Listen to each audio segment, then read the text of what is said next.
Good evening, everybody. Happy Sunday night. It's your boy Capper with Twitterless Steve here to do a quick recap of the Riv and to go over the COG 2026, starting the Florida swing. Thank God. Steve, how was your time in Florida?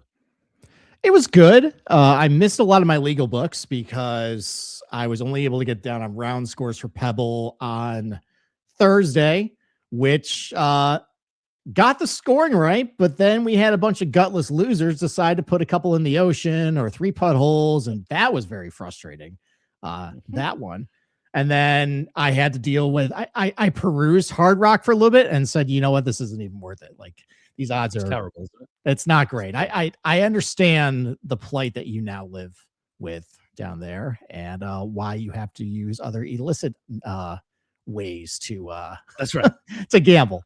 So, but it was good seeing the family, good seeing my sister and brother-in-law, and my parents. Went golfing down there. If I had to gauge my ball striking stats, they were pretty good, but bring a Northeast guy who never ships off of Bermuda and hadn't really done a full round of golf in over a year because I had my shoulder injuries. I probably lost a combined 20 strokes around the green. That sounds about right. So that wasn't good, but overall I was pretty happy with my play for the first full round of golf. It was just nice to hit it back, hit again. Nice. So, but good to be back in the saddle. Good to be back here to break down a little bit what we saw at Riv and go over apparently the worst tournament of the schedule this week. The COG. It could be. All right. So I know you weren't watching golf a lot because you had dinner hosting duties, but sir, at 8 a.m. this morning, were you up to watch the Team USA rip Canada's heart out and stomp on it? Oh, of course I was. I actually got my daughter into it because, you know, in the morning when you got young kids, you got to figure out just what to do. Like you got to keep them entertained. And I had the bright idea of like, okay, let's just get my daughter just fully USA nationalistic. Let's, you know, give her a little bit of taste of that so I can actually have an excuse to watch hockey games. So yes, I was able to watch the full hockey game. That was great. Congratulations, Team USA. Kind of like with the Ryder Cup, I'm glad that actually backing the flag worked this time. And it ended up paying in our favor. That was a great game. I mean, man, Canada really dominated the second and third period, though. It was not looking good, but we got that golden goal in overtime, and it was we sent the Canadians home. Pretty sad, and it was so nice seeing the Star Spangled Banner. Oh yeah, for sure. So did you? Yeah. So you're not on Twitter. The Team Canada posted like silver shines just as bright as gold, and I was like, "You fucking losers!" And it was like the AFC finalist Indy Championship banner. The it was great to see all those guys just absolutely gutted and having to get those stupid stuffed animals after getting basically cucked in front of everybody and getting the silver medal, and then like they want to cry about it after, like, oh, we dominated, you tell us who the better team was. I'll tell you who the better team was. The team that got the gold medal, motherfuckers. Go back to Canada. Oh, it made me so happy. I was so very, very happy. It did. I mean, it's been since 80. I mean, I wasn't, fuck, me and you weren't even alive when that happened. So no, we weren't. Yeah. And I knew Jim Craig's kid growing up, and I helped teach him. And he promised me. And for those who don't know, Jim Craig was the goalie for the 1980 Olympic hockey team that won the gold.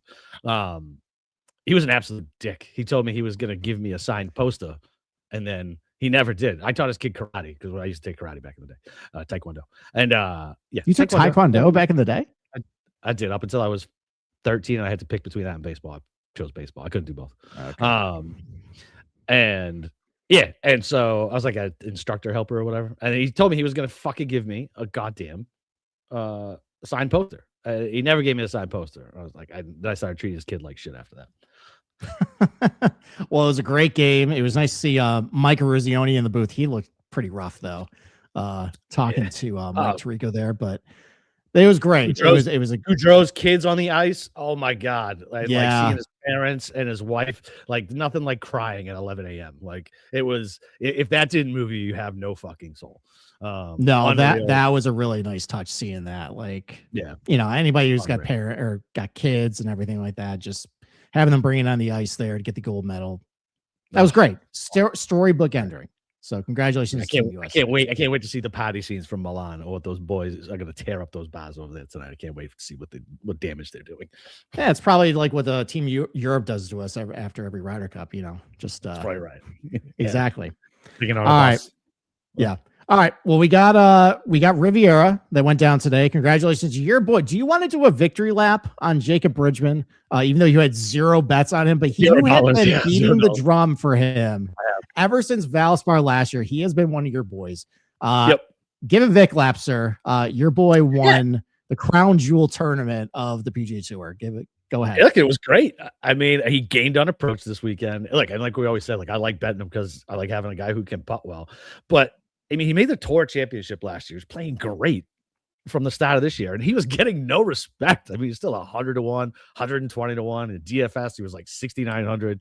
I didn't touch him in either because he just played well. And I was like, well, driver heavy course, wet, long. No, thank you. I'll pass. Well, he stuffed me and everybody else in a fucking locker, but he was chalking DFS. So, yeah, I mean, look, I was super happy for the guy, man. Oh my God. When he left that putt so short, I was like, God, please don't fucking miss this, man. Please don't miss this. Like that would have been one where if he missed that putt, he's never winning on the PGA Tour.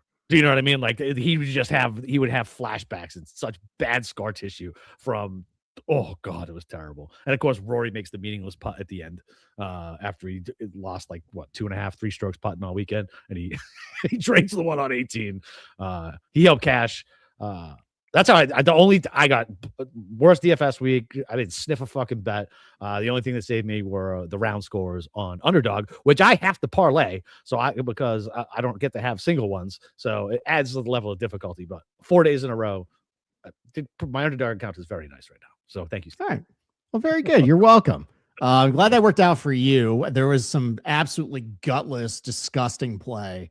Because I don't parlay them. I just do single bets. But I don't know what's worse.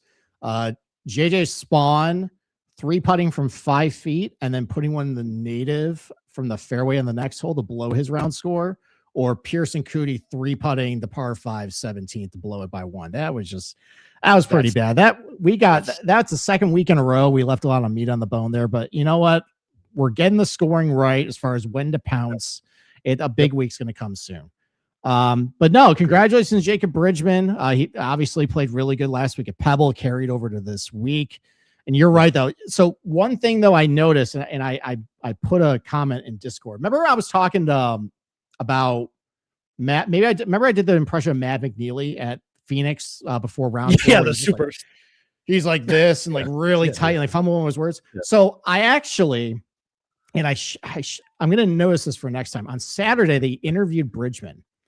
And he's all relaxed, like his arms are by his side. He looks like he's smiling, he's joking, he's real loose, and he ended up putting a great round together on Saturday. Well, today rolls up, and Bridgman does the full McNeely like this, and his voice is cracking, and I'm like, man, he is so nervous, and immediately puts his opening drive in the rough there, which is what happens when you're nervous. You're going to be a little quick over the top, and you're going to yank it. Gets birdie anyway, starts out 2 under, but you're right. It was a struggle bus for him the rest of the way. I think he was 3 over after from hole 4 all the way through the end there. But you know what? That's why you build a 7-stroke lead, 6-stroke lead, and there was a couple guys made a charge. Kitayama made a charge. Pocket Gator made a good charge. I mean, Rory finally hit a putt again. The ghost Adam Scott made a charge. I know. And you and I know people don't like when they cut away from the golf to show people practicing the range, but you and I appreciate seeing Adam Scott warming up with chip shots, because we saw at the Masters and we saw how much of a wizard he is around the green. And so I will never hate that. But you're right. Like that putt on 18, the guess I had finally left. So I caught that putt.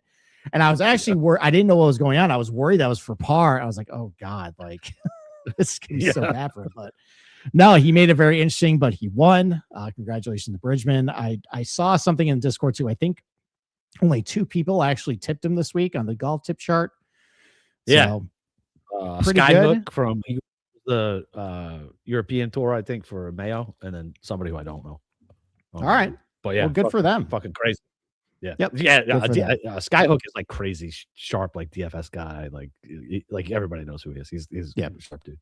Yeah, even I've heard of him, and I'm not on Twitter, so I know that he's a pretty sharp guy. So, yeah. Speaking of McNeely, never stop letting me talk myself into him. You know I hate him. Don't let me. I wasn't on the show last week. I didn't talk you into him. And whose fault is that? Your fault, not mine. Oh, it's my fault. To talk me out of it. Yeah, you weren't here, so it's your fault. Yeah. Okay. Exactly. All right. Well, you should know he's a loser. Okay. Like, absolutely. I'm serious. Like, watching that pre-round interview at Phoenix was eye-opening, and then he put up a stinker. Like, never again with that guy. I'm sorry. I can't do it. Yeah. Fake hockey player. Yep. Yeah. Same thing with Patrick Cantlay as well. Note to everybody, by the way, I stink at one and done. And I understand I stink at one and done, and I'm now using my awfulness at one and done as a weapon. So this week I wanted to bring down Patrick Cantlay, and I was able to do that. He, in really good scoring conditions, he absolutely sucked today. He almost missed the fucking cut. He almost missed the cut, made a run yesterday, and then was somehow 2 over today. +2 today? Yeah. He fucking really benign conditions that we'll get to in a little bit, but and I talk myself into him. See what happens when you're not here? I talk myself into fucking Cantlay, who I fucking hate. I fucking talk myself into McNeely. Like, you're not allowed to leave anymore. That's it. I'm not allowed to leave. I can't take any more vacation. No more vacations for Steve. All right, fine. All right, then you know what? Next time I go down to Florida, I'll just rent like a podcast studio down there. Perfect. Just submit an invoice to ISN. Yeah, we'll find a WeWork. Do those things still exist? The WeWork? They might. I don't know. Maybe. So, although I was able to use the conference room of my parents' club, so maybe I'll just do that next year. I'll just rent it out. I'll say like, hey, look, I know you guys are shutting down right now, but at 10 o'clock I got to record a podcast. Can you just rent that out for me? Yeah, open that door for me. I appreciate it. Yeah. All right. Well, so we're done with the West Coast swing, and the trend the last couple of years has been who are the guy, like basically who, like we start thinking about the Masters now. All right, we're in the Florida swing. It's gonna be a really good stretch of tournaments now. Then a little bit of a lull in the Masters, but the guys who basically have been the best players up until that point have won the Masters. And I want to pose the question to you: is if you were going to create a short list right now of who those particular players would be after the West Coast swing, what would your short list be for like those types of guys in the Masters? I mean, Scotty, obviously, right? I mean, he's starting off so shitty on Thursdays, but he's still Scotty. Christ, he almost fucking top 10 again. It's fucking crazy. He's just so good, and that's such a good spot for him, obviously. Rory. I think maybe some of the guys who aren't like obvious as far as who do well at the Masters. What do you think Gunnarop's going to do at the Masters?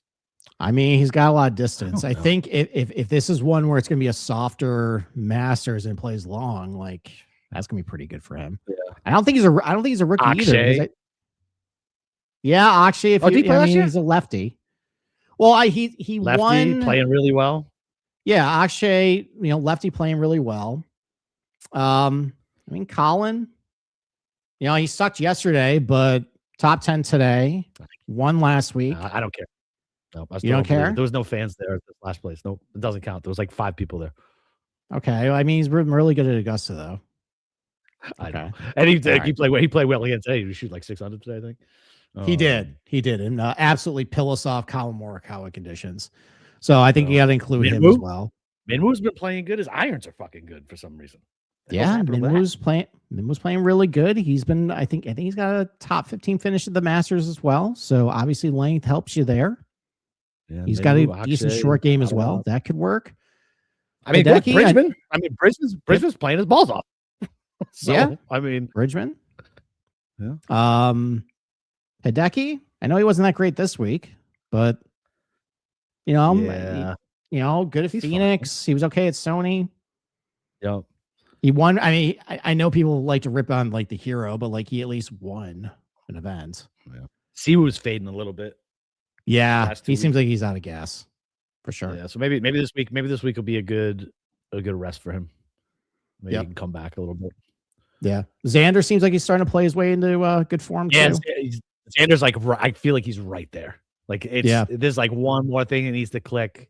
I I know I was making fun of him for being a fat dad, but it's definitely coming. You can see it. Like, he's a complete, like, I don't want anybody to mention him in the same breath as that fucking loser Patrick Cantlay again. I don't care how close they are. Absolute fucking loser compared to Xander. You can see it. I can see it coming for Xander, like, real soon. Like, Bay Hill might be a good spot for him. Or maybe Players. I mean, he should have won the Players a couple of years ago. Oh, yeah, that's true. Yeah. That's true. There's so much variance with the fucking Players, though, with how much water's in play. I really have to take a look and see. We'll see how he's doing off the box. He seemed like he was missing right a lot. Can you miss? I mean, you can miss right at the Players. That's okay. Yeah, usually right. it's a lot. Usually a lot of right the troubles left. Yeah. Yeah, miss right on 1. Yep. Miss right. Miss. Yeah, miss right on 18. 18. Yep. Yeah. Okay. Yeah. So that could work for him. So yeah, I mean, like that's probably the short list there. Yeah, I think so. That. All right, and then the last thing, I mean, there was a lot of upset people in the Discord today that I was watching the chatter about with how easy Riv played and what you can do about it. And a lot of this podcast is probably going to cover a lot of those topics from my end. But Capper, I just want to ask you the question. So yes, if it's hard or easy, like Riviera is like such a different golf course than what we usually see.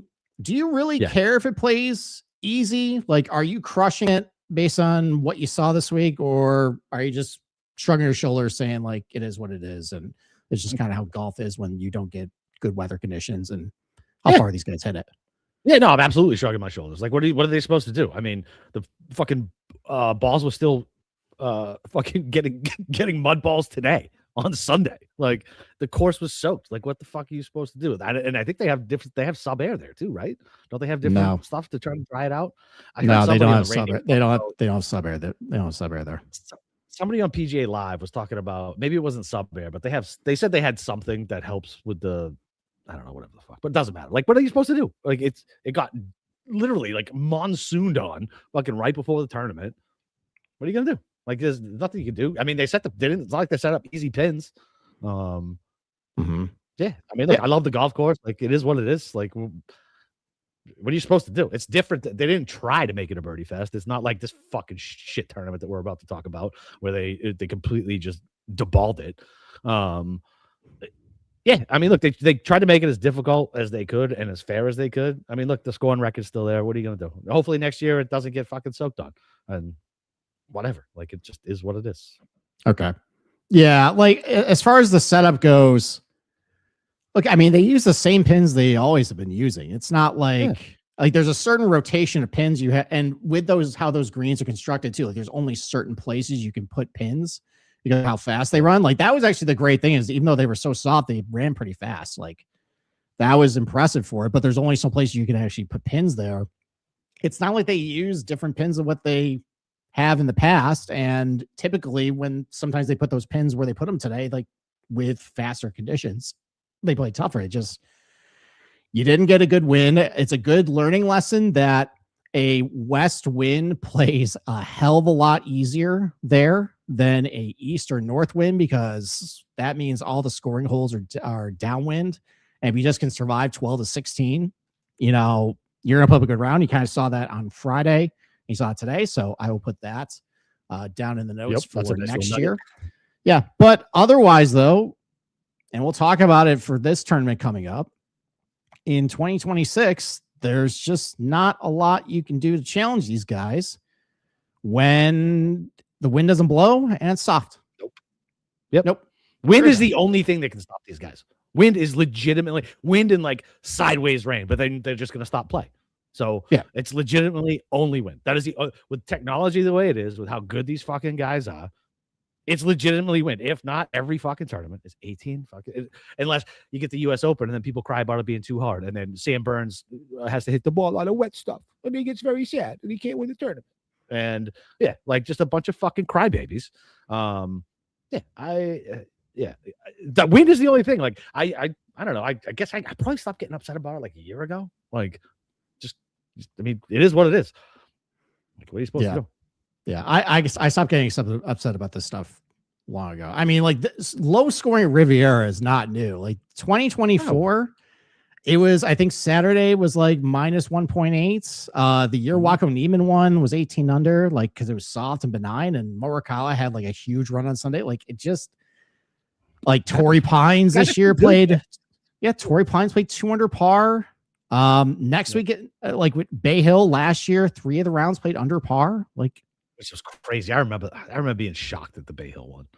Yeah, we'll talk about that next week. That was another example of being bamboozled by the weather, which we got a little bit this week. We definitely got bamboozled by the weather Pebble last week.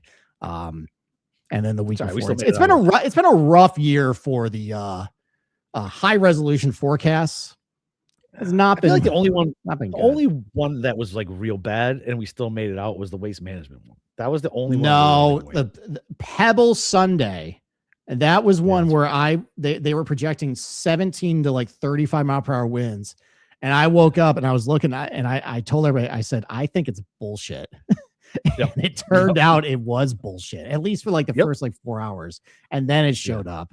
But that saved a lot of people some money by not doing that. So, all right, why don't we get to Cognizant? Cog. Yep, the Cog. Here is the mousetrap. Our boy Rishi will be down there on site. Doesn't he live on site? I think he lives at the course. Yeah, he lives there, and he was on. I forget who hit it in his yard last year, but it might. No, I don't think Rory played here last year. It was somebody, and I scolded him for not having the ISN apparel on for some ambush marketing. Yeah. Exactly. I mean, we were a new company back then. Come on, Reach. Guerrilla marketing, doing, buddy. Guerrilla marketing. Guerrilla marketing. Yeah, there you go. not ambush marketing. I have ambush in my head, but for a different reason that we'll get to in a couple slides. So, great. All right.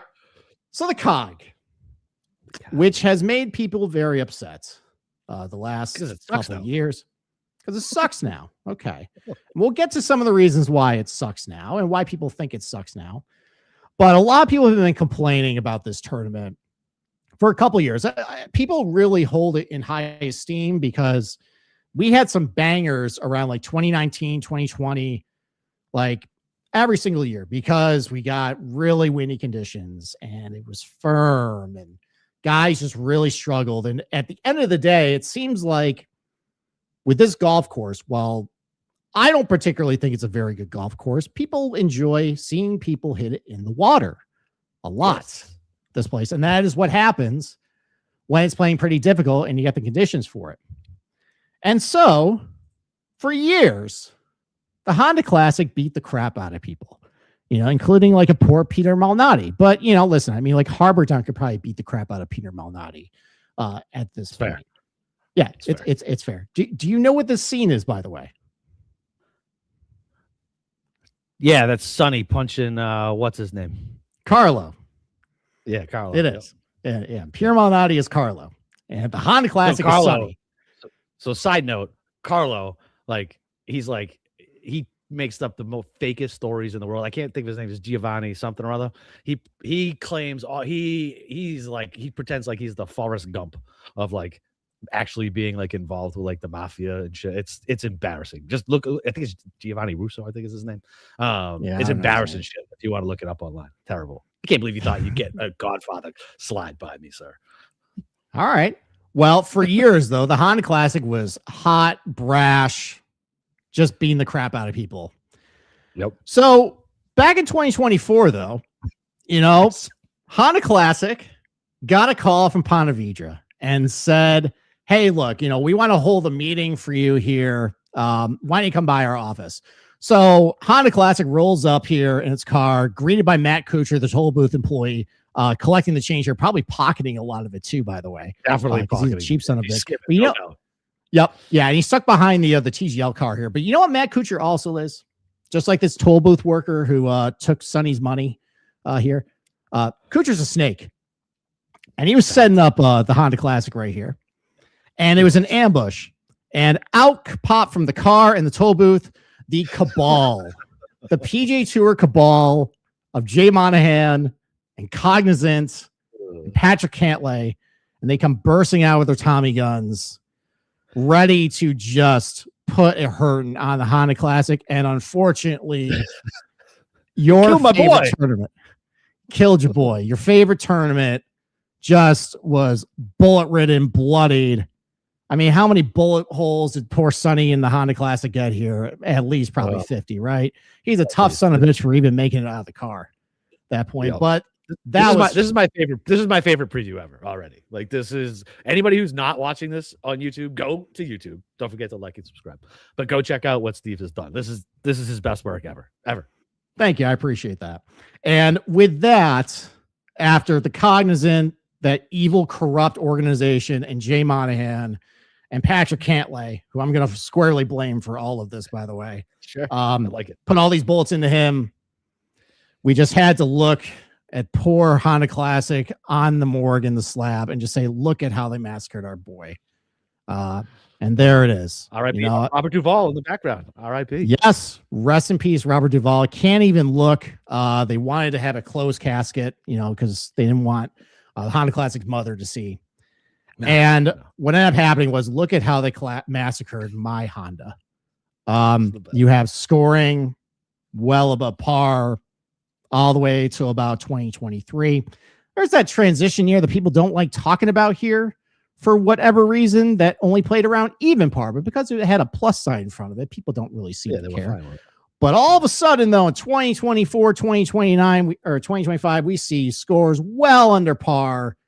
Just the biggest embarrassment and desecration of a once proud tournament ever to happen. So, Boston Capper, let me just throw it back to you here. There have been a lot of stories and narratives about how the PGA Tour has ruined PGA National and this tournament. Just what are some of the ways that come to mind for you? I don't know, man. They just set it up so easy. And I say I hate this tournament, but it just dawned on me. I think this is definitely the tournament where I took down the single entry last year. So I like this tournament because of Joe Highsmith. There you go. Because Joe Highsmith. Because of Joe Highsmith.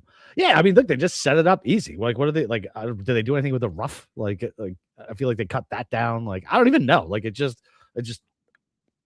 changed. And I guess everything is such a birdie fest. I remember being mad in 2024, and then last year just knowing what we were going to get. So not being particularly mad about it and just kind of laughing about the not my Honda shit.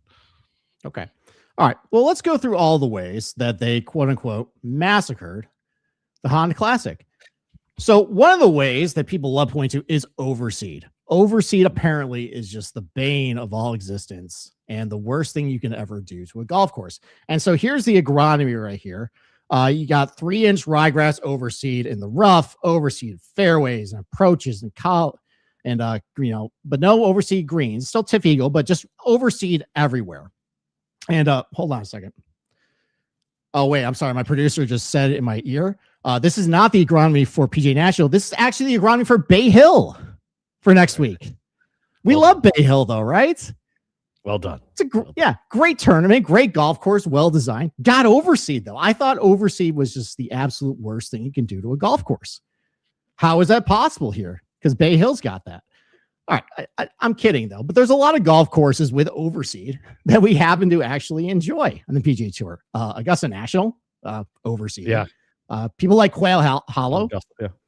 That's overseed. Innisbrook, overseeded as well.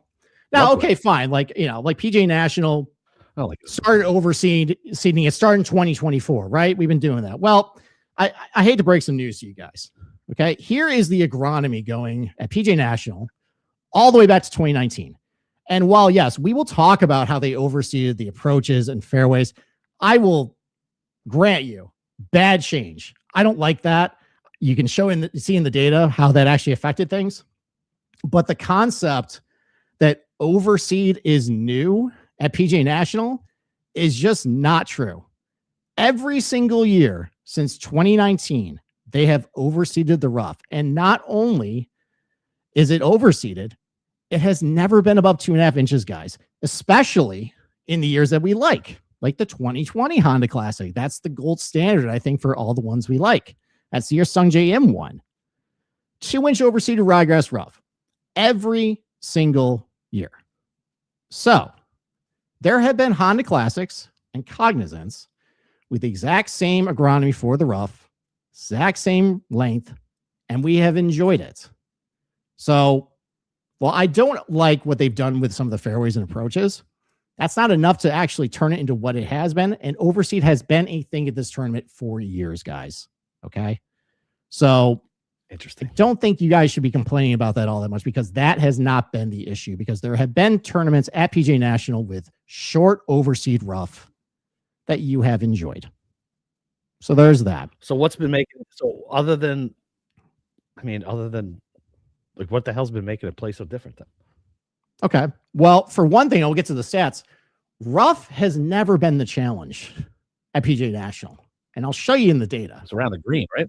Wasn't it around the green? Not even that. Not even that either. We'll go over that. So, okay. So there's that. There's also the fact they turned number 10 to a par 5. Okay. People don't like that. They don't like how they're giving these guys an automatic birdie.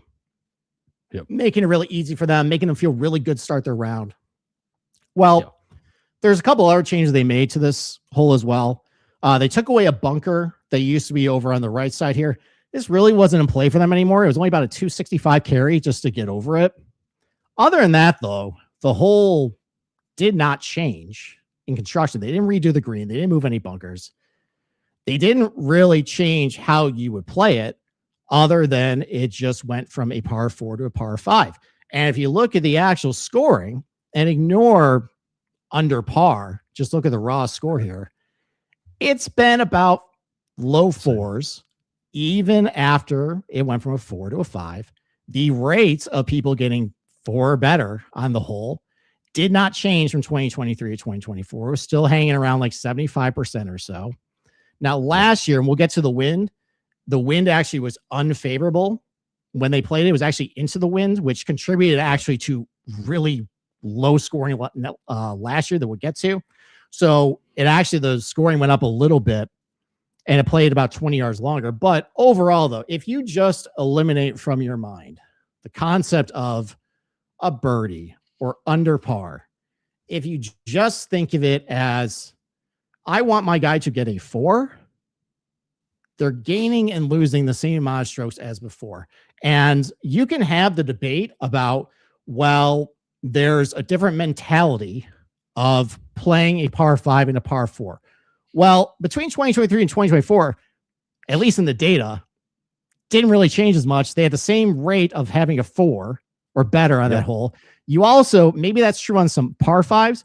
You can't tell me, looking at this par 5, how it's constructed here with no water and really nothing like an adversary around like off the fairway here or the greens here, that is going to make these guys change their strategy. It's still trying to get there in 2. And even if you do, even if that is true, which I think is a shaky logic, you as the consumer, you as the viewer of this product, what do you care about at the end of the day? Sweating bets, sweating your golfers, and them getting the lowest score possible. And Capper, let me ask you a direct question as somebody who is very quick to get mad at your golfers. Okay. Yes. Let's say Bob McIntyre is playing a par 4 that's playing about a quarter stroke over par, and he makes a 5 on the hole. Are you texting me that you hope he gets the William Wallace treatment? Yes. Okay. All right. Let's now switch it to you bet Nico Echevarria. And he's playing a par 5 that plays minus 0.75 under par. And he makes a par on that hole. Are you texting me that you hope he gets a Colombian necktie? Yes. And why did you have that same reaction?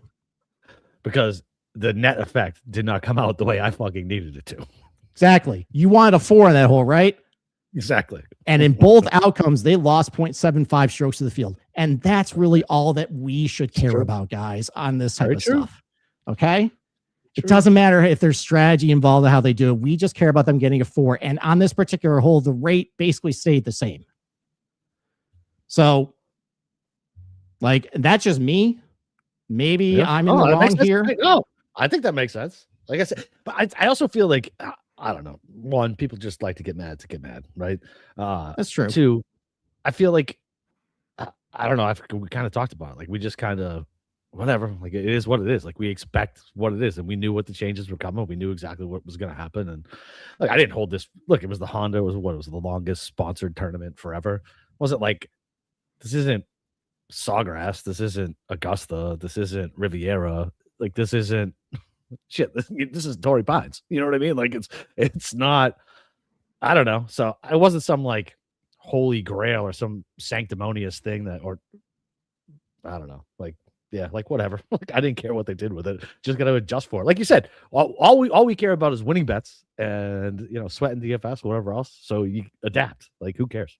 Who cares? Yeah. I mean, I'm going to say this for a couple slides from now, as far as like what we should actually think about this place. Look, if the reason why we like this place is the car crashes, and if we remove certain elements of it, mainly weather and course conditions, and suddenly guys are not hitting it in the water a bunch, this place just basically turns into Silverado at that point. Oh.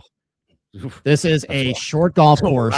Oh boy. This is a short golf course that is flat with big, uninteresting greens that is only special because of water. And if they get a east-northeast wind. Yeah. That's really about it. And really, it's not even special because of water. Every fucking Florida golf course has 9,000 fucking bodies of water in play.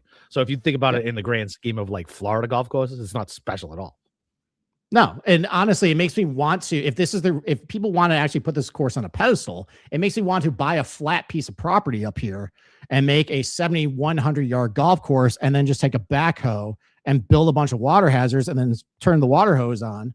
And then all of a sudden, I can host PGA Tour golf courses. Then maybe just pick a time of the year where it plays windy, and then people love it.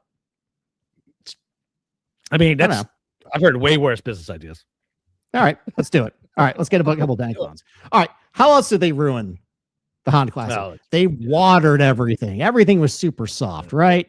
They had to have turned on the water hoses. Had to. Yeah.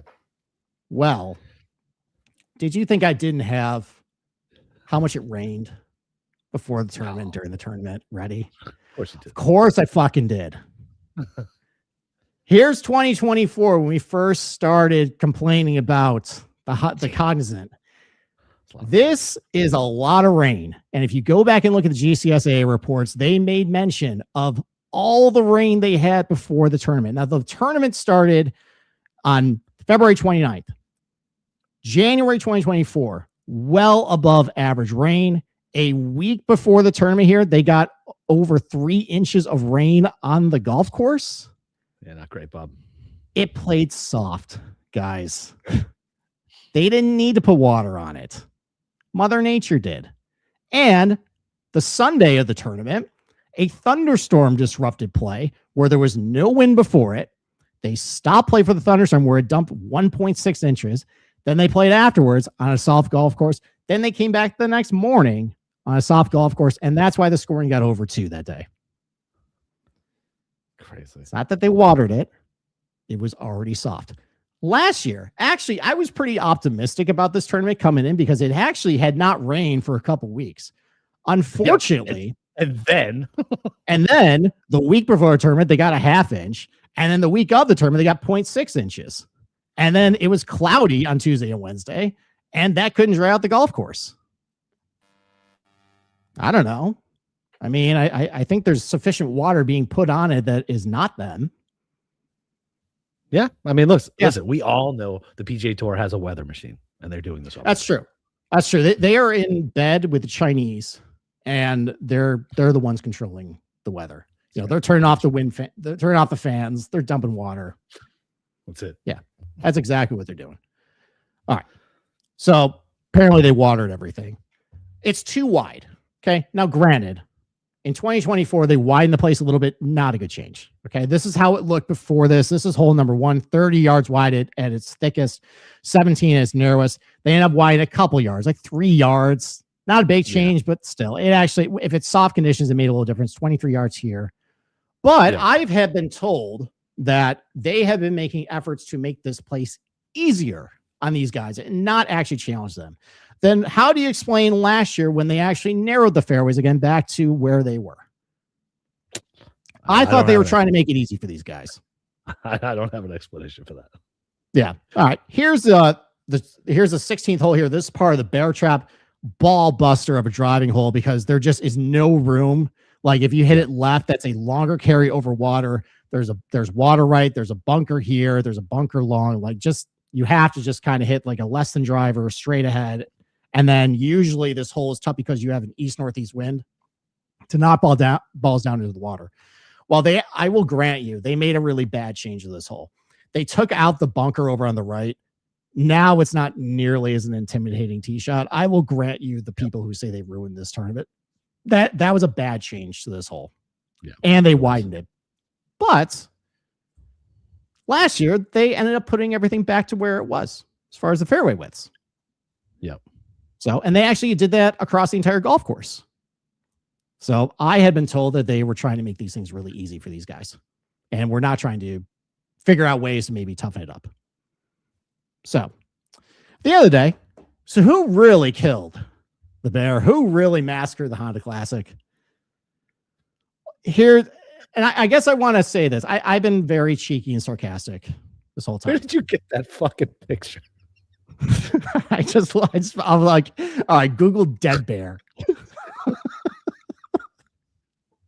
Yeah, if you guys not watching on YouTube, this you're missing out. Seriously, go fucking watch on YouTube. Oh my god, I had fun putting this together. I want to say this: there is a giant problem with PGA National, and there's a giant problem with how the golf courses on the PGA Tour are right now. I just happen to be a doctor that recognizes different symptoms and diagnoses at this point, and is not just automatically, well, they're trying to ruin it. For the most part, what happened the last 2 years is benign, soft weather.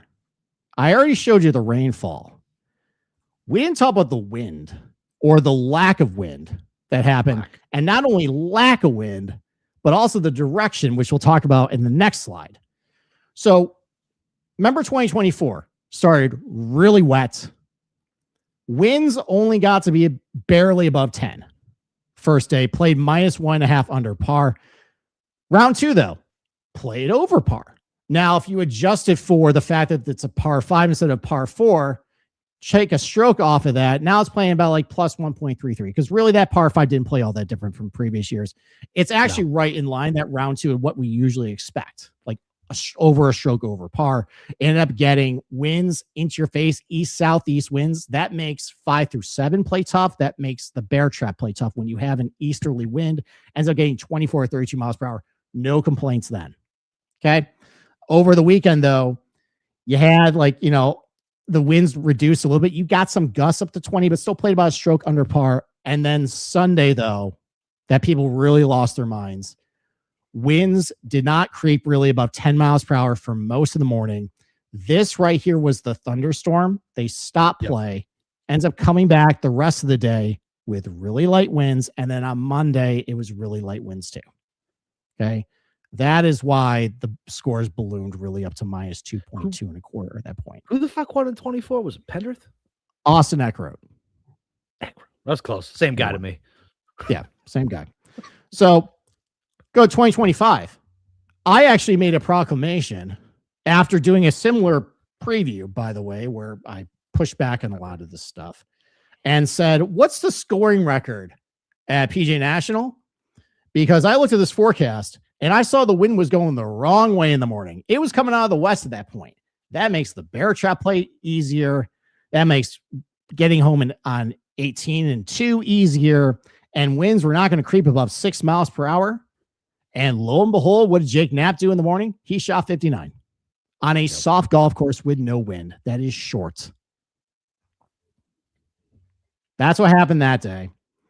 Same story in round 2. Winds creeped up a little bit in the afternoon into their face a little bit, but by then the morning the damage was done. It was very easy in the morning there. Round 3, you can see the winds. Like you got a little bit of a gust up to 20 in the middle of the day, but the wind is going the wrong way and actually helping you. So it's not playing quite as difficult. Scoring was out of control. But then all of a sudden on Sunday, actually kind of turned back into our Cognizant. There was a point for a couple hours when Jake Knapp kind of lost his mind. He choked the lead. Oh, where 100%. Yeah. And you see this right here where the winds kind of spiked and started coming into their face from the east. That's when PGA National plays the toughest. And that is what happened in a lot of tournaments that we enjoyed in 2019 and 2020 in 2021, where it played very difficult because they got a 15 to 25 mile per hour wind from the east. That is how it's supposed to play. And we finally got that a little bit on Sunday. Sunday was great. Yeah. Sunday was great. We have a lot of scar tissue in this place, don't we? I do for Lowry because it started to rain on 18. Right. You had Lowry. I had Cole. Yep. I think I had Brooks the year Keith Mitchell won. That's like way long ago, though. Oh, this is the only place fucking Killer Keith won, huh? It is. It's the only time Killer Keith won. So I think I was just getting into like Showdown then. I think I was working for a mortgage company, and I was like, I remember having him, and shit, I was still listening to. This is pre us when Mitchell won. Yes, that was. I was just starting my column at that point. I won't even tell you who I was listening to, and they brought this guy up, and I was like, oh, okay, let me take a look at this guy, and then I wasted so much money on Keith Mitchell for years to come after that, and I finally quit him. I don't know, 2 or 3 years ago. Yeah, you're chasing the dragon at that point. So, but regardless, though, the last 2 years of Cognizant have not had very favorable weather to put some teeth back in this place. Between the lack of wind, the wind coming from the wrong way, and a bunch of rain that's dumped on the golf course, not from a hose, but from the sky. That's a lot of the reason why that when you have a short golf course that's soft with not a lot of wind, like we saw this week at Riviera, it doesn't matter what we have thought about the place in previous years. You put that into this place, and there's just not a whole lot you can do about it. These guys are going to score pretty well in 2026. Which brings me to my next point. Golf technology. Guys. There's nothing more douchey than that whole thing going on. Kaboom, baby. Now, here's the thing. A lot of people focus on distance as the thing really ruining things. It's not just that. Okay. The golf ball just does not spin off the club face with mishits anymore. Literally, the golf clubs that are marketing now with the faces, you can hit it off as long as you square up the club face and could put a good swing in it, which all these guys do. You can hit it off the heel. You can hit it off the toe, and it's still going to go the same distance, and the dispersion is way tighter. And that's true off of irons and drivers and fairway woods. And when you think about this tournament, Boston Capper, what is the entire goal of PGA National? Yeah, long. Well, don't hit in the water. Yeah, no shit. Yeah, don't hit in the water. And where's all the water? It's to the right. It's around the green usually. Okay. Yeah. So when you're hitting it farther, and you have a shorter club in with a smaller dispersion, and the ball does not spin on as much on mishits, and there's no weather conditions really to impact where it's going to go. It's just that's what's going to happen. These guys don't even need irons. These guys can do that with fucking fairway woods and not have to. You know what I mean? Like they're just You're right. Like you saw guys with 3-wood just sticking it. Like if the greens get dumped on with rain, they can stick a 3-wood. Crazy. It's just what's going to happen in 2026. And we've already mentioned Torrey Pines this year played 2 under par because it was warm weather, soft, no wind. Okay. Yeah. Saw what happened to Riviera. No wind, soft, and the scoring got out of control. We've even seen at Quail Hollow, like the scoring get up to like 18 under par, like for a winner. It's just like like you mentioned earlier, with how easy it is for these professionals to hit a golf ball far and straight and really reduce the margin for error. Unless you have certain weather elements that makes a golf course difficult for these guys and add some adversity, this stuff is just going to happen in 2026. Yeah. And maybe the solution that people push back on is maybe we need to have these guys play some different equipment. You see it in baseball. They have wooden bats. Absolutely have to. They absolutely have to. I'm not talking about, go ahead. I'm not talking about us having to play different equipment. No, hell no. No, I'm not giving up my driver. But like, if you want to see these guys are uncomfortable and a little squirrely and hit some pretty loose shots, maybe you should look at that. Which brings me to the next point. They're not going. Well, to, unfortunately. Yeah, well, that brings me. That brings me to the next point. You think I was going to make the PGA Tour come in clean and make them absolutely blameless? You're fucking wrong. Yeah, exactly. Okay, this is absolutely the PGA Tour's fault too. Okay, they actually, to people's credit, who wants to say this tournament is ruined, and the PGA Tour. I forget what exactly arm it is of that organization that puts their thumb on the scale, but they did have a say in the course setup. There are things they did that were not a positive for this place. Oh, overseeing fairways and the approaches, taking out a couple bunkers, not great. I'll grant you that. It's not enough to bridge the gap between where it was and what it is now based on how other things happen. But that plays a part of it. They also are just putting their head in the sand about this whole equipment distance debate. They're pushing back on the USGA, saying it's a fake news, fake data, fake news. So they don't want to do anything about it. But more importantly, though, it is this tournament, the Honda, used to be up there with the Bay Hills and Players as far as stature, as far as like a premier event. You got guys who would be like, this would usually be a stack field. You look at the winners here, like Rory and Adam Scott, and there were a lot of really heavy hitters who used to come here. And he won here too, didn't he? JT has won here. That you're correct. But the PGA Tour has, for whatever reason, decided this tournament really doesn't matter. They should not prioritize it. And instead of doing what they were promised to do, of rotating the signature events and giving some of these tournaments a spotlight, they have now made this tournament just jammed in the schedule between a couple big events.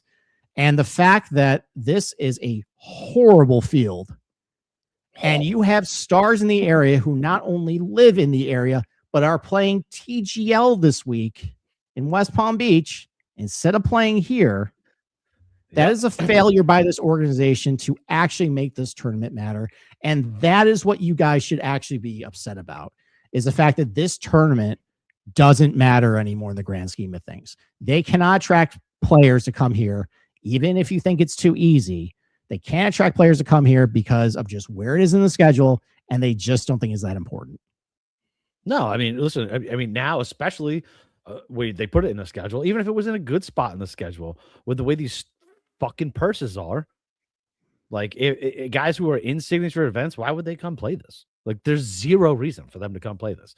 Like this, I mean, we could do a whole different podcast about like why the signature events are bad for the sport, and condensing the schedule is bad, and having private equity in the sport is bad. And listen, I hated Monahan more than almost anybody, I think. But shit, man, like I don't know. I'm curious to see what's going to happen next year with all the schedule changes that I'm hearing about, and I don't know. I didn't think it was possible for these fucking guys to be softer and this league to be fucking worse, and I somehow think it's going that way. Yeah, at least I heard that they're planning on starting the week between the championships and the Super Bowl, at least. Like that, fine. Like the fact they were thinking about starting after the Super Bowl was a mistake, because the Phoenix Open is synonymous with the Super Bowl and overindulging and gambling and all that stuff. So if they started the season at Torrey Pines the week before the Super Bowl, I'm not going to be upset that we won't see PGA West again. That's fair. Not going to care about that. I'll be sad we don't see Kapalua and Wiley, but why? I know. I understand it sucks, but I get it. But I know, we'll see what happens. So, all right, let's get to the actual tournament this week. This is the real GCSAA report, and as you can see, the reason why I pointed Bay Hill earlier as a cheeky way of pushing back on the overseed haters at this point, which there's some negatives that we'll go over, but this agronomy this year is actually the exact same as Bay Hill next week. Okay. You have overseeded rough. That's 3 inches. That's the exact same as Bay Hill, and it's up a ½ inch. So anybody who is saying that they're trying to coddle these guys, well, they're actually trying to make efforts to toughen it up. So you have to combat that talking point. Fairways and approaches overseeded. I don't like that change. We'll get to the data of how that changed things. Here is the thing, though. The collars, though, last year they were overseeded. This year it is going back to straight Bermuda. Now, I don't know how far that exactly extends around the green, but if we can get these guys chipping off of Bermuda grass instead of overseed on these collars, that might make a little bit of a difference and make it a little more challenging around the green. We'll see. Greens, Tiff Eagle, Bermuda grass. They've never been overseeded. So it's Bermuda. Another change they made, they lengthened a couple holes. Number 2, they added a tee box that adds 20 yards. That's actually a pretty difficult hole. So adding 20 more yards to that is going to help. But more importantly, though, and we'll get to that slide in a little bit, on 18, they pushed it back 30 yards. It's now going to play 580. That's a big hole. That's a big hole. That's a big hole. And also, fairway lines were narrowed in July 2024, which I showed you in a couple of slides. Like, it was widened for the 2024 tournament. They ended up reversing course. They narrowed a lot of those holes now. And you can actually see in the driving accuracy data, the fairway hit percentage just fell off a cliff. I'll get to a little bit. So here's where they added a couple tee boxes here. There's now a tee box directly behind the first green here, which is like, there's like PGA National here. There's like 5, it's a resort course. There's like 5 courses and it's surrounded by neighborhoods and water. And there's really only so much you can actually stretch it out. They happen to find a place right behind the first green here. And I am looking forward to somebody airmailing the green badly on one and sending somebody into the blue medical tent on the second tee. Love it. Yes, that'd be great. So that is where they added the second tee there, or to lengthen it. It's a tough hole, so adding 20 more yards, that's going to make a difference. The 18th, though, they pushed it back 30 yards here. Now to reach these bunkers. And I kind of wish they made this change back in 2022 when it started raining, because Shane Lowry would not have made it to this bunker at that point. No, Sepp Straka probably would have had to, like, that would have been a longer approach shot, maybe puts in the water. Maybe I actually hit that outright. But regardless, though, this now makes this hole pretty long. And if you get that east-northeast wind or east-southeast wind and it plays into you, you're not getting there in 2. This becomes a 3-shotter. And birdie all of a sudden is not a guarantee. So that's going to be a big change for this year, is the fact they lengthened it. And if you get the right weather conditions, maybe it'll play to everybody's liking this year. That'd be nice. Okay. Let's go back to the scoring average, though. So as you can see, scoring has gotten progressively easier and easier. As we have shown, a lot of this has to do with some weather conditions, whether being soft, no wind. It's funny, though, that people want to conveniently just not complain about 2023, when if you actually turn 10 in from a par 4 to par 5, it plays about as easy as it did in 2024. There really wasn't much of a difference in those 2 years. Is it par's a social construct? Isn't that the deal? Yeah, par is just a number, guys. Just like age. But from 2020, 2022, which we're used to, that's where it plays a stroke average over par. Remember, though, if you change 10 from a 4 to a 5, it plays closer to even par. Other than 2020, which just had the perfect conditions. There was drought conditions. There was wind, came from the right direction. Like, that's, I think, what people really know about this tournament and care about, and like, and enjoy about this tournament. Like, these conditions right here were like perfect conditions, and we didn't get those the last 2 years. So if we get the right weather conditions, maybe that can actually it's probably never going to get above 1.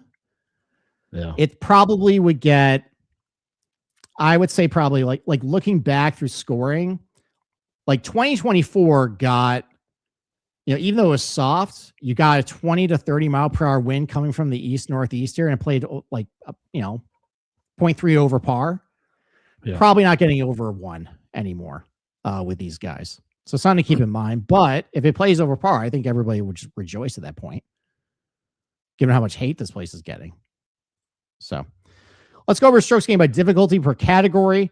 You can see with ball striking with off the tee and approach play, it got easier than 2020, 2022. A lot of this is weather induced, though. So that's something to keep in mind. It's still relatively difficult to gain strokes off the tee relative to other places because there are holes where you just have to club down, hit in the middle of the fairway, and just set up your second shot there. Last year, though, approach play was really easy, and you can just attribute that to just soft conditions and just no wind. Like really in any round other than a brief period on Sunday. That is why that kind of really got out of control there. Otherwise, though, one of the top 10 most difficult places to hit approach shots in 2020, 2022. Still difficult in 2023, 2024, because the goal of this place, Boston Capper, is what? Cart crashes. Yeah, don't hit in the water. And all of that is around the green. And basically how you separate yourself here is, did you hit the green or did you hit it in the water? That's really about it. So here's what I want to point to. This is a negative change around the green. Last couple of years, especially last year, played very easy. You can attribute a lot of what happened last year to overseed. I will give you that. That's a bad change. Don't like that. Do you think that around the green counts Knapp hitting it into the rocks and completely fucking that whole situation up? Because if it includes that number, it's even crazier that it's 0.62. Yeah, I think anything around the green is anything within 50 yards. So yes, that would count from a hazard. So that would actually be probably 0.12 because he lost 3 strokes on that hole, thankfully. Yeah, he lost a lot on that hole. So I will point out though that even in 24 and 23, it played really easy around the green and it did not have the overseed. You could probably attribute a lot of this to just weather conditions were really good. And if it's not windy and the greens aren't getting crispy because they're not baked out and there's not a lot of wind, it just makes this place play a lot easier around the green. And the same thing with putting. There's a clear delineation between really bad weather years in putting on Bermuda and where the weather was not all that bad and it was easier to putt on. Yeah. Could they be playing with the green speeds? Possibly.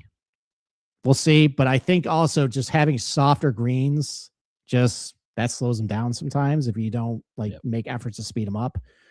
This could be where people who are naysaying that they ruined this tournament, they could have a point here. But we'll see what happens if we get some certain weather conditions, which we might get. I'll get to that later on the show. Let's talk about off the tee stuff. Because going back to my point about how the rough isn't long enough and they ruined it by cutting it down and overseeding it, I need to point out the missed fairway penalty here has never really been all that significant at PGA National. Because like I pointed out, it has always been overseeded rough and it has always been between 2.5 inches.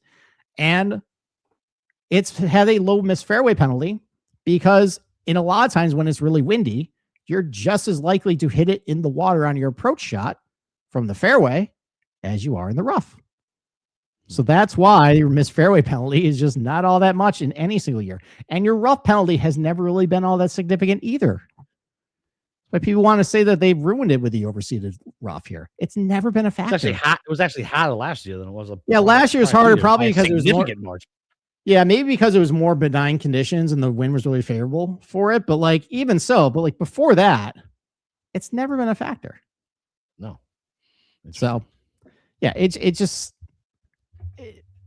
People are barking up the wrong tree, I think, when they come talking about that. Now, if you want to argue that this place needs longer rough to challenge these guys, sure, I'll agree with you. But you also need to concede the fact that this place needs longer rough because it sucks.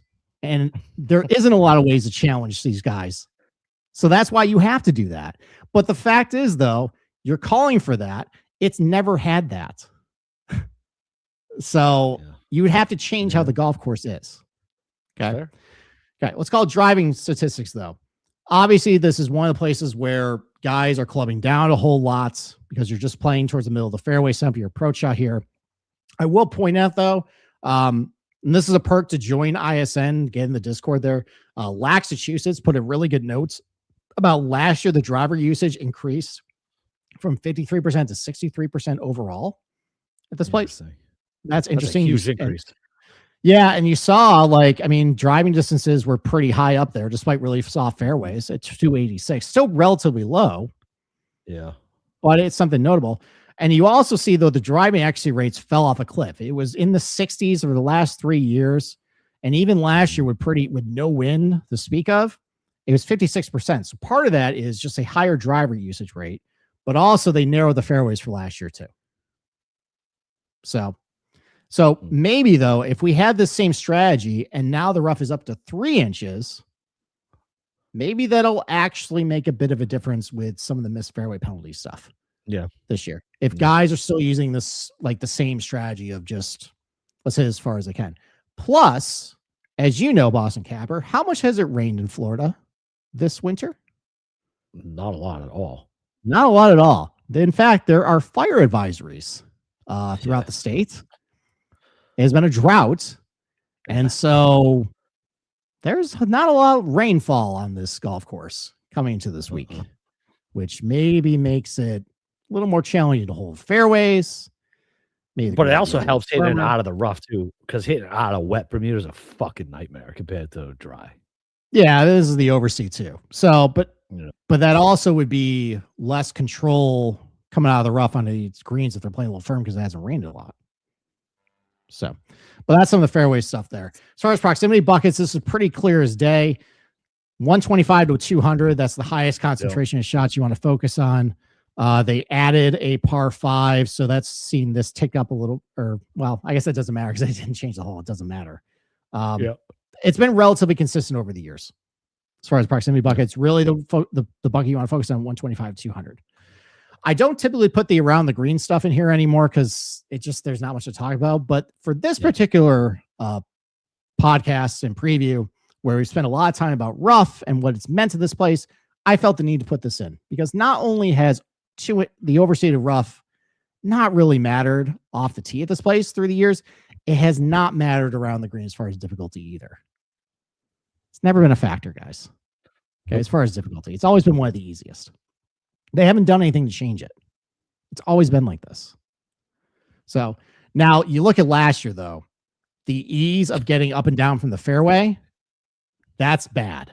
That is a bad change. It was one of the easiest to get up and down from the fairway. That is overseed. I will give you that. Now, the fact that these collars are not overseed this year, does that impact how much they're chipping off of? I don't know. We'll see. You also could theoretically make the argument, though, that because the weather conditions have not been all that bad last 2 years, just getting up and down in general has made it very easy.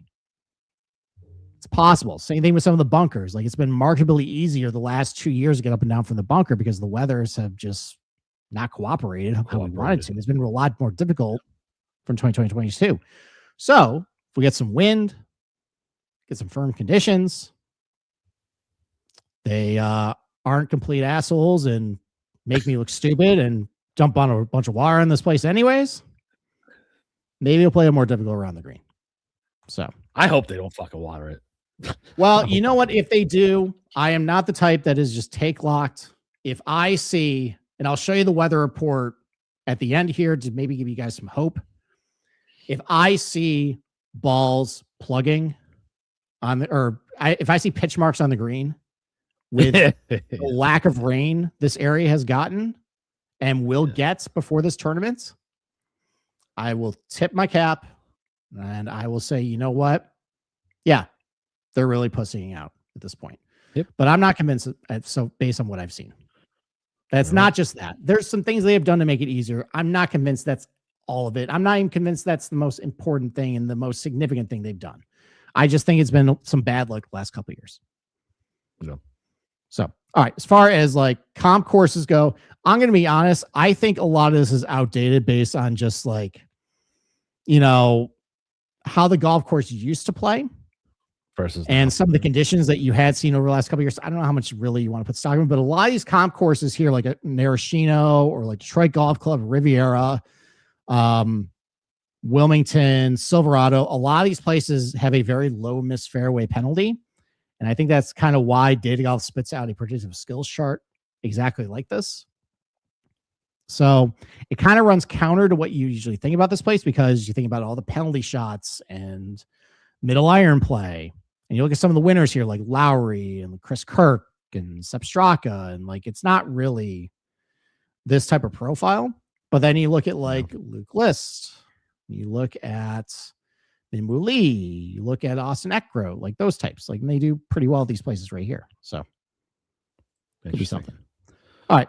And then the last couple of years, as far as 2023, this is where things really started to become a problem as far as like field strength and just like I barely remember this 2023 tournament. I had Cole. Apparently everybody had Cole. This was Eric Cole's coming out party that week. So loses in a playoff. This was also Ryan Gerard's coming out party as well. You had Shane Lowry here, Sepp Straka, who is a piece of shit, and I'll never forgive for this place. But look at this leaderboard. That's a pretty bad leaderboard. As far as how these guys gain strokes, it was iron play and putting. Approach, around the green did not matter this tournament at all. Like there were guys who lost strokes around the green. That was not a good way to separate yourself. Off the tee, similar thing, because it's hard to gain strokes at this place with just the nature of what the type of tee shots are. There's not really an advantage like distance or accuracy in this place. Same thing, 2024. Austin Eckroat wins at 17 under over Minwoo Lee, Eric Van Rooyen, Shane Lowry again, T4, Cam Young, T4 as well, Jake Knapp, T4, before he blew it the following year. Same story though, all irons and some putting as well. Around the green didn't matter as much as far as separating yourself. Off the tee matters separating yourself as well. Last year though, same story, except iron play wasn't quite as important, probably because it was just really benign conditions. Yeah. And it just wasn't, wasn't challenging conditions for these guys that they had to, go through. And so really just kind of I remember Spawn competing in that last year. Jesus. I bet Spawn at this tournament on a hunch, and he made a run, but it was a precursor to him playing well at Players. Later. Yeah. So, and the last thing I made reference to this, and I talked a lot about weather and conditions, and there are rays of hope for this year.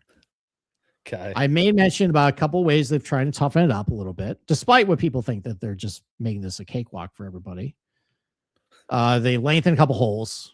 It's 3-inch overseed rough this year. So they're trying to do things with that. But the weather might cooperate at least until Friday. So as Capper, you have experience in Florida. It has not rained a whole lot. And it is not expected to rain at all before the tournament here. And on Thursday, now I need this wind to shift around a little more to the east. But if you get like a 10 to 25 mile per hour wind coming from this direction over here with how firm and I think it's going to play, and with the lack of rainfall overall, icy, there could be some apologies let's go that are made by people on Thursday. Yeah. If we get these conditions. Now we're a long ways away. A lot can change. And unfortunately, we're going to get some bad luck because on Friday, looks like there's thunderstorms. That's going to soften the golf course, and thunderstorms on Saturday and thunderstorms on Sunday. It's really going to be, dude, we haven't had a thunderstorm in Florida. I can't even tell you the last time there's been a thunderstorm. I know I'm farther north in there, but it's been a minute. Yeah. Like it's not thunderstorm season yet. Like that's April. April is thunderstorm time. I know, but like this seems like bad luck again. That we're gonna get some rain over the weekend. No, like I was just in Florida, and when I golfed on my dad's course, like it was soaked, and I'm like, why did you guys soak this? He's like, oh, don't worry, don't you wait. And then by 10:30, it turned. Once everything burned off, it turned to Royal Melbourne out there. Yep, that's how it works. I hit a 3-wood 300 yards and drove the green. Lots of roll. It was great, but then I screwed up the chip shot and only 2 putt for par. But regardless, though, I at being down there for a week.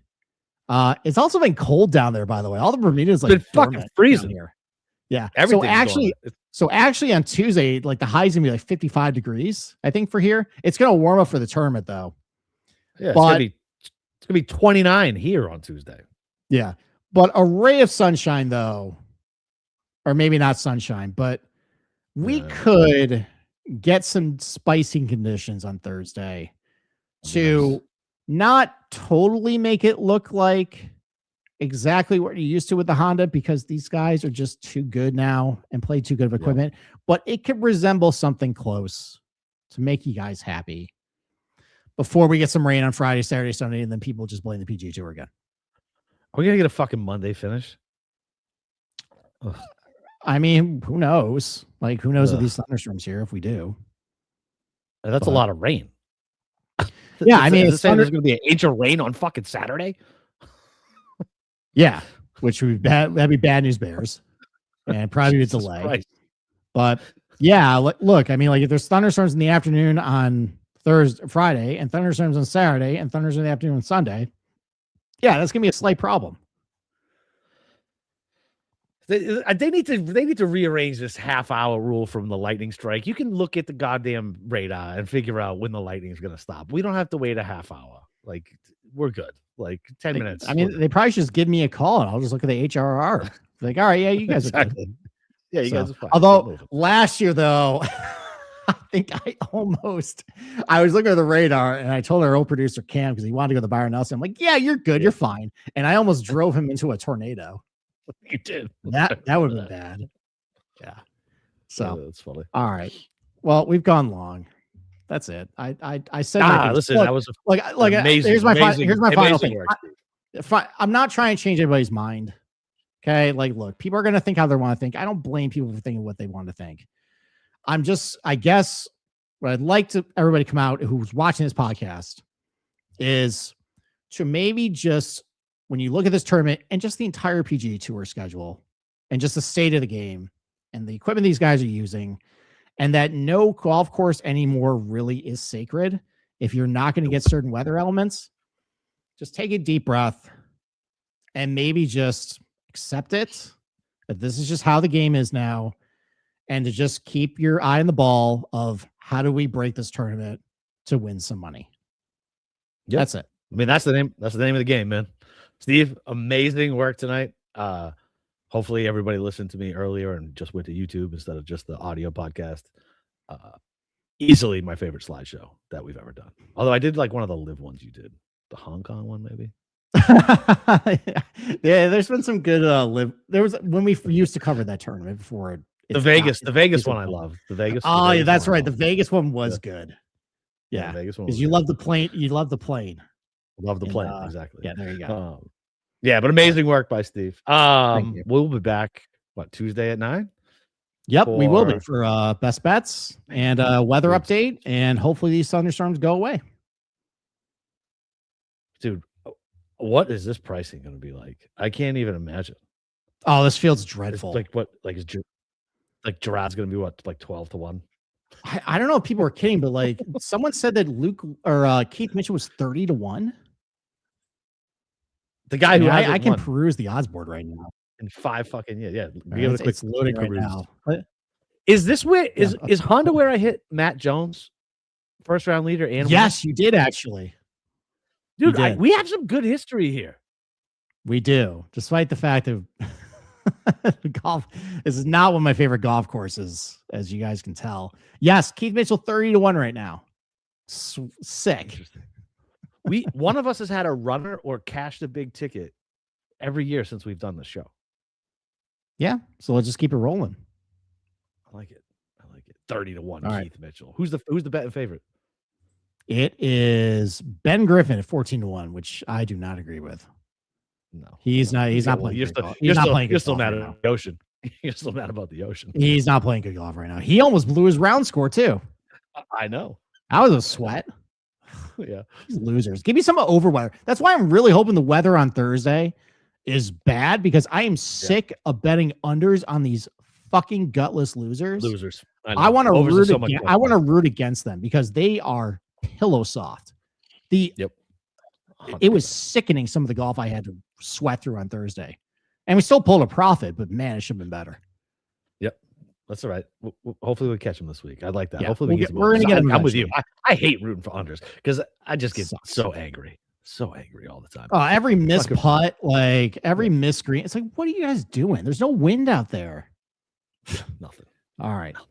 That's it. All right. Well, we'll see you guys on Tuesday. Yeah, definitely go. If you're still listening to this and haven't gone to YouTube, go check out YouTube. Some of Steve's best fucking work.